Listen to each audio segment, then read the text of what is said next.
Indonesia, sebuah negara yang dianugerahi iklim tropis, sebagai tempat berlindung bagi beraneka ragam hayati. Dengan luas bentang alam yang sebagian besar diisi perairan, menjadikan Indonesia kaya akan biota laut. Salah satu biota laut yang memiliki potensi ekonomi tinggi jika dikelola secara bijak adalah kuda laut, hewan yang telah mengalami evolusi sejak 40 juta tahun yang lalu. Dalam bahasa Yunani, kuda laut disebut hippocampus yang memiliki makna binatang laut berkepala kuda.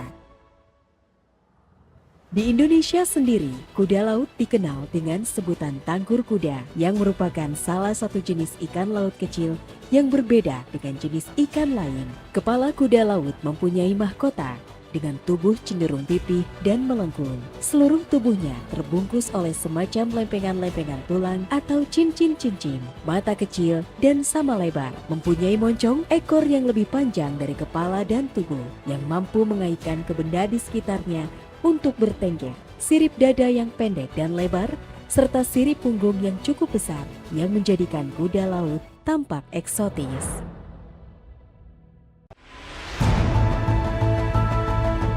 Kuda laut tersebar pada daerah tropis maupun subtropis. Pada umumnya, hidup di perairan dangkal dengan habitat padang lamun, karang, rumput laut, dan mangrove. Bahkan untuk spesies tertentu dapat ditemukan di muara sungai atau laguna.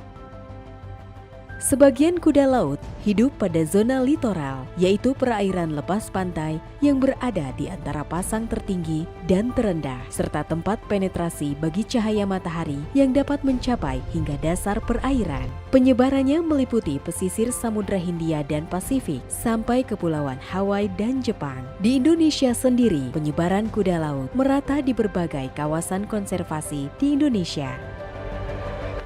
Sebetulnya kuda laut ini memang termasuk salah satu keanekaragaman hayati kita yang cukup signifikan ya. Kalau kita lihat dari data yang ada itu kan sekitar 54 jenis yang ada di dunia, dan itu 12 jenisnya ada di Indonesia, dan masing-masing jenis memang memiliki persebaran yang tidak sama ya, tetapi umumnya memang dia berada di habitat-habitat terumbu karang, kemudian padang lamun ya. Misalnya yang paling banyak ditemukan itu ya di perairan-perairan yang terumbu karangnya bagus, kemudian padang lamunnya bagus ya. Misalnya kalau yang dua yang paling banyak itu hippocampus kuda dan komes, itu misalnya itu banyak ditemukan di Sulawesi, kemudian di Pulau Komodo, di Ambon, di Manokwari, Bandar Lampung tentu, dan di Kepulauan Riau. Jadi daerah-daerah itu memang beberapa pusat gitu ya. Kalau di Jawa ya di sekitar Karimun Jawa, Pulau Seribu. Kemudian kalau di Kalimantan itu sekitar di Derawan, Selat Lembeh, dan tentu beberapa kawasan-kawasan konservasi kita. Kuda laut dewasa hasil budidaya balai akan dikembalikan ke habitat aslinya di lautan atau restocking. Hal ini guna menjaga populasi kuda laut di Indonesia yang berada di ambang kepunahan akibat maraknya penangkapan liar untuk dijual secara ilegal.